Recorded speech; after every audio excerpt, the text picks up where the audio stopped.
This video will show you how to create a CPD activity using BlueSky.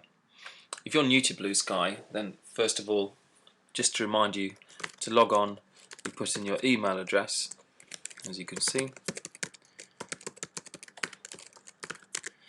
and your password to start with will be Chelsea or lowercase, but you can change that as soon as you log on for the first time.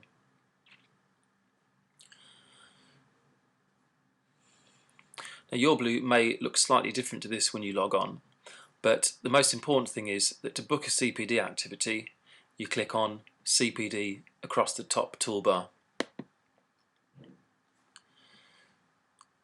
You can see on there some of the activities that I've set up, and BlueSky will list the activities that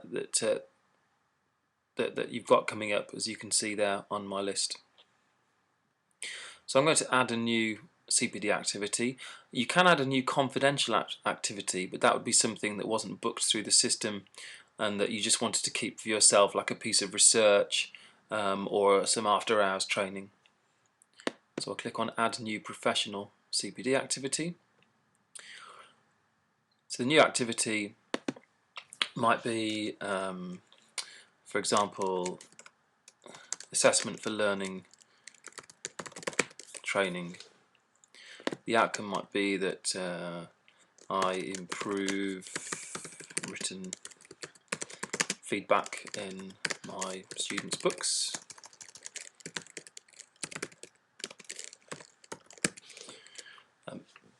The initial date there is the date you are submitting the activity, so today's date, and this date might be, let's say, 25th of May, the activity, the course I want to go on, and it might be a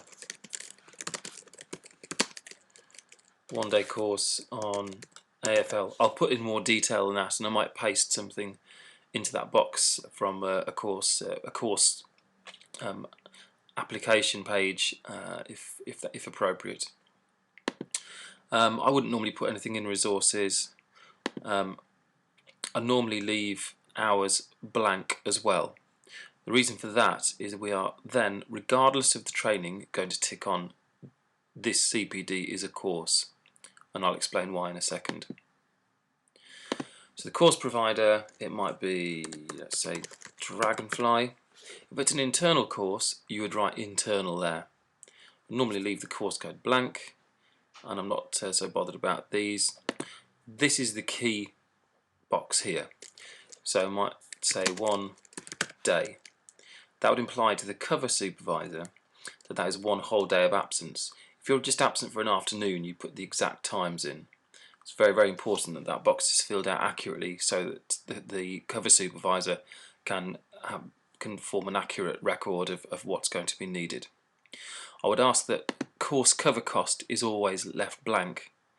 That's because we have cover supervisors, so we don't need to get people in. We've also got our own formula for working that out. If there is a fee for the course, we definitely want that number in. So let's say this one is £250. You may go to another city for the course, so let's say this one's in Reading or something, might be £25 for a return to Reading. So next step would be to choose priority for the academy. This clearly is key priority 2. In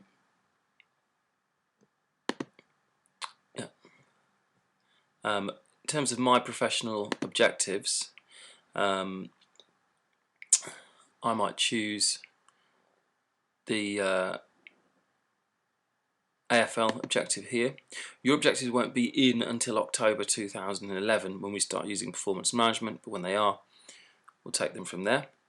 And the context would be an external training event, and the subject, there we go, straight away at the top, assessment for learning. So I'll save this activity, and that will now come up on the BlueSky on the BlueSky report the cover supervisor runs, and your line manager will come through on your line manager's area as well. To complete the activity, so to evaluate the activity, you simply click on Complete My CPD Activity and fill in the boxes: outcome, impact, next step. You can leave long-term impact because that would be covered through the CPD mid-year review document. What is very useful is if you slightly adapt the intent of this long-term impact grading. If you put a rating in here as soon as possible, then it allows me to really see if the course has been worthwhile or not. So that's what we'd use that for. And once you're satisfied the evaluation is absolutely complete, you would click on Mark as complete and then save. I'm not going to do that because that will then show up on the permanent record. But to finish the evaluation, you click on Mark as complete, then save. If you do want to cancel or completely delete a CPD activity, I'll cancel that. You can go into Edit CPD Activity, and I'll go into Delete CPD Activity, and that gets rid of it completely. And that's how to set up an activity on BlueSky and evaluate it.